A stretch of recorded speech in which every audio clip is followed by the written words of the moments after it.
বেশ অনেকদিন পর আজ দুজন মিলে একটু সময় কাটালাম। নিজেদের অজান্তেই এত সুন্দরভাবে একটা দিন কাটাবো এটা আমরা নিজেরাও জানতাম না।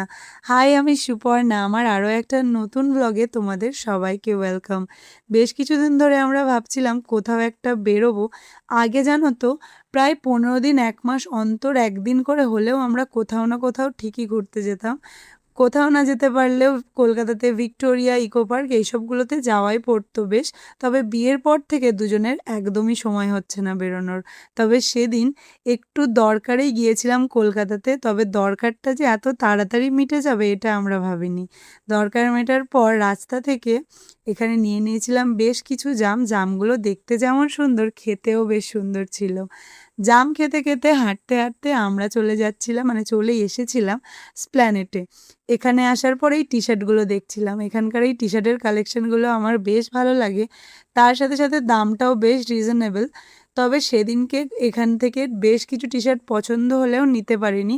তার কারণ সেদিনকে কোয়ালিটি একদমই ভালো ছিল না। যেগুলোর কোয়ালিটি ভালো ছিল, ডিজাইন আমার পছন্দ হচ্ছিল না সেই জন্য। তো তারপরে ওখান থেকে নিয়েছিলাম একটা প্যান্ট। নেওয়ার পরেই চলে গিয়েছিলাম এখানে আখের রস খেতে। 1 গ্লাস আখের রস খাওয়ার পর এখানে আমি আর বাবু দুজন মিলে এত সুন্দর একটা রাস্তা ধরে হাঁটতে হাঁটতে বেরিয়ে পড়েছিলাম ঘুরতে।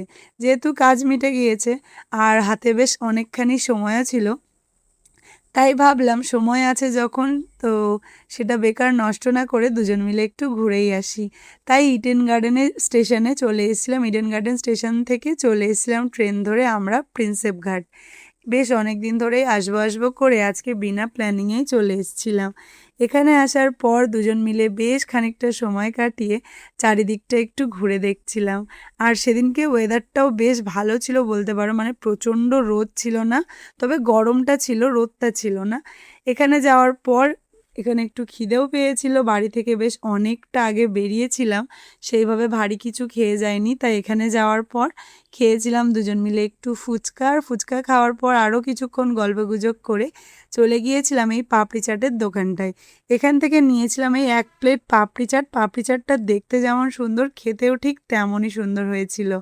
পাপড়ি চাট খেতে খেতে এখানে আরও একজন চলে এসেছিল। তো এনার আসার কথা ছিল 3 ঘন্টা আগে, ইনি 3 ঘন্টা পরে এসে এমনভাবে দাঁত বার করছে যেন ইনি কিছু করেইনি, ইনি কিছু জানেই না। মানে আমরা কলকাতাতে গেলে সুদীপকে ফোন করি আসার জন্য, বা আগে থেকে বলি যে তোর যদি সময় হয়। তো সেদিন ওর সময় ছিল আর ও বলেছিল আমাদের সঙ্গে বাড়িতে আসবে, তাই একেবারে সোজা ও প্রিন্সেপ ঘাটে চলে এসেছিলো। ওখানে আসার পর ওকে দিয়ে ফটো ভিডিও করছিলাম আমাদের, তার সাথে ওকে আমাদের কুলিও বানিয়ে দিয়েছিলাম। নিজেদের ব্যাগ, ক্যামেরা সবটাই ওকে দিয়ে দিয়েছিলাম। এইভাবেই হাসি মজা করতে করতে সেই দিনটা কাটাচ্ছিলাম। আর তারই সঙ্গে গঙ্গার ঘাটে গিয়ে কাপে করে চা না খেলে কি দিনটা ভালো যায় বলো তো? তাই ওখানে গিয়েই 1 কাপ চা নিয়ে নিয়েছিলাম।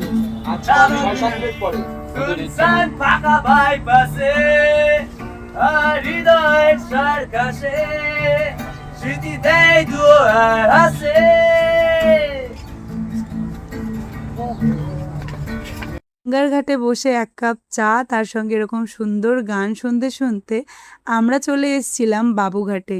কারণ বাবুঘাটে সন্ধ্যাবেলা হয় গঙ্গা আরতি। এটা অনেক দিন ধরেই শুনেছি, তবে দেখা হয়নি। সেদিন সুযোগ হয়েছিল আমাদের দেখার, তাই চলে গিয়েছিলাম গঙ্গার ঘাটে বসে আরতি দেখতে। 6:30 থেকে আরতি শুরু হয়, তো 6:30 থেকে প্রায় 7টা 10-15 মতো আরতি হয়েছে। তারপর আমরা বাসে করে চলে এসেছিলাম শিয়ালদাতে। এইভাবেই কাটিয়েছিলাম দিনটা। তোমাদের কেমন লাগলো আজকের ভিডিও?